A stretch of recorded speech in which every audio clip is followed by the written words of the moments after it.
This is January 31st, 2010. Our wonderful snowstorm that came through last night for 24 hours. We had snow.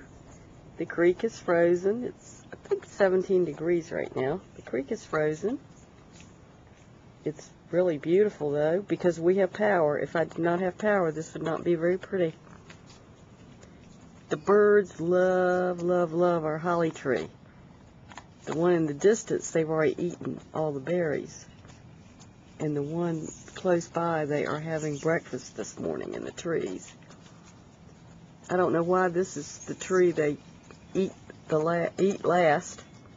But anyway, it happens to be. John says I don't get up when the sun's coming up. This is proof that I did one day.